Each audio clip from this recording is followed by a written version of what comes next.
walking up here. I'm modeling the Cleveland Asian Festival blue polo t-shirt. Of course, right? Right? Isn't it lovely? Now I have to tell you this is a men's shirt, so you know, it doesn't really look right on me. But these girls, they've all volunteered their time, and they're here to do some awesome fashion walk for you.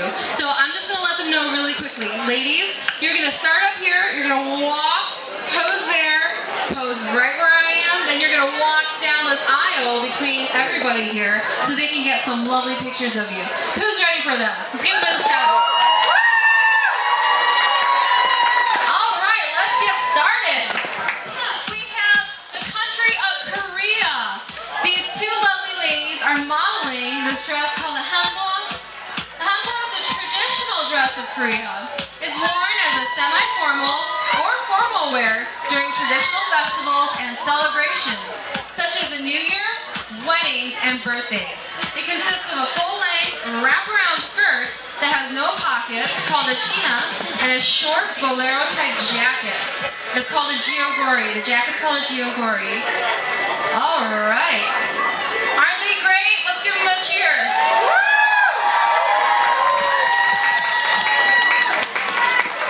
Next up, from the country of Laos, we have the sin.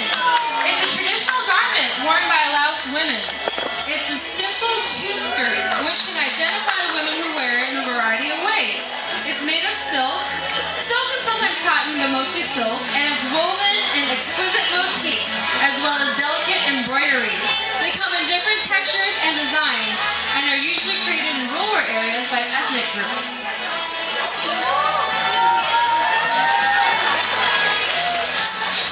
Next up, we have the tribe of Hmong. We have Melanie and Nicole. Now, put your eyes on the skirts. I actually picked up these skirts in Shanghai. They're handmade by the Hmong tribe. Typically, most of the fashion dresses are combinations of both ancient Hmong arts and modern designs. The difference of the design of the Hmong costume itself, which refers to the area where they come from. There is black, blue, and green Hmong dye. Next up, from the country of Japan, we have the yukata. Yukata is a Japanese garment, a casual summer kimono, usually made of cotton or synthetic fabric. It's worn by both men and women, and like other forms of traditional Japanese clothing, they're made with straight seams and wide sleeves. Men's yukata are distinguished by the shorter sleeves. And of course, you can see wrapped around Jennifer's waist, it is the obi, which holds the yukata in place. Next up, from Thailand, we have the sarong pants. The sarong pant is a fun, new way to model the sarong skirt, which is wrapped around the waist. As you can see, there's slips down the side, so when you walk, the pants sway and are very comfortable. Up top, we have a combined traditional and contemporary style, traditional high-collar shirt. Next up, from the country of India and Pakistan, we have the salwar kameez. Traditionally worn in Punjab, Haryana, now it has been one of the most popular dresses to wear. It consists of loose trousers, the salwar, narrow to the ankles, topped by a tunic called a kameez. It is always worn with a yukata, which can be used to cover the head, otherwise draped over the shoulders. Most young women wear this in lieu of Western clothing on casual basis. Next up, from Vietnam, we have three lovely ladies wearing áo dài. Áo dài is the iconic traditional clothing of Vietnam. It is a fitted, full-length dress worn over black or white loose-fitting trousers. It dates back to 1744.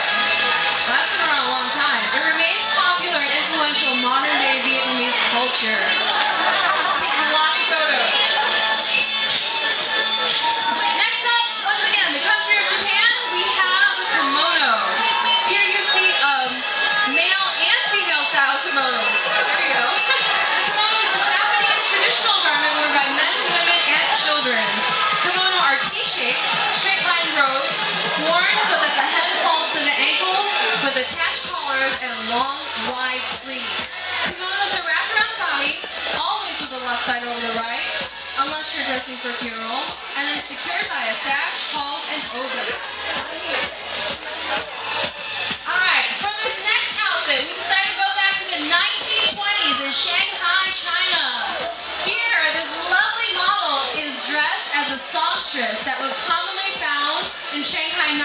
the 1920s. The dress that she's wearing is a traditional qipao. Qipao still remain very popular today. It is a body-hugging, one-piece Chinese dress for women, and it came in shortly after the royal family's fashion of the Qing Dynasty. Speaking of the Qing Dynasty, these next four ladies are finding their way on stage. This one-piece long Manchu gown stood out in contrast with the more complicated Chinese blouses and skirts. Now, if you take a look at some of the shoes, these are probably the first high heels ever.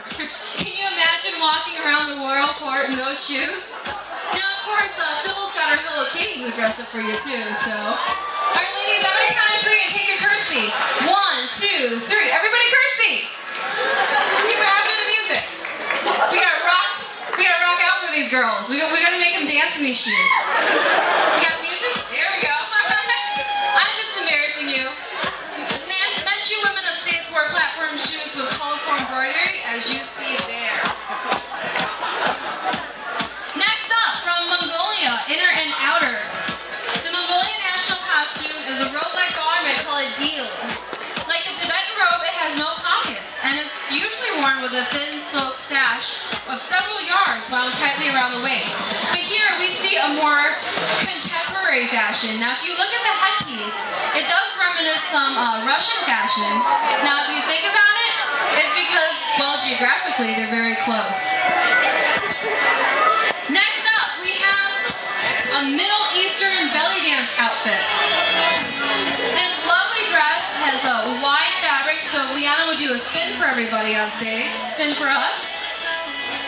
And she can shake her hips. I'm totally giving her a hard time. Woo! Everybody cheer her on, let's do it! Yeah! Sometimes people forget, but the Middle East is actually Asia Minor, and it's still a part of Asia. So we decided to color coordinate, and then from the Philippines, we have Justin modeling the barong.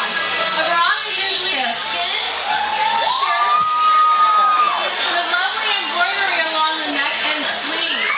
And it can be made out of silk or cotton. It can be worn as casual and formal clothes. Alright, take lots of photos. This lady and gentleman are coming down between the aisles. Up next, we're going to go to the country of Japan.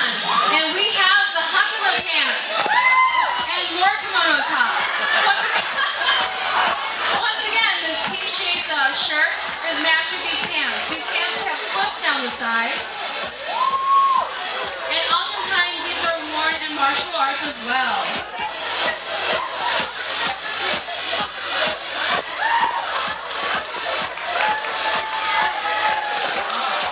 Up next we have Japanese summer festival wear called zenbei.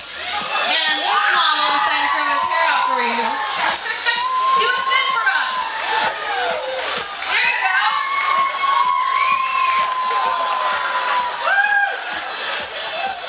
You gonna shake your hips like a belly dancer too? Yeah, there we go. Last but not least, we have another hakama and kimono shirt pairing. Our model here is modeling the Cleveland Asian Festival t-shirt underneath. So take lots of pictures of this and post this on Facebook. You gonna dance too?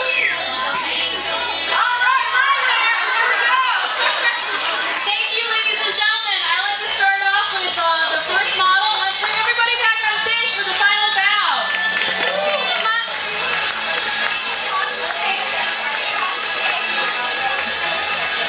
All right. Once everybody gets on stage, we have everybody trying to pull a Charlie's Angels pose.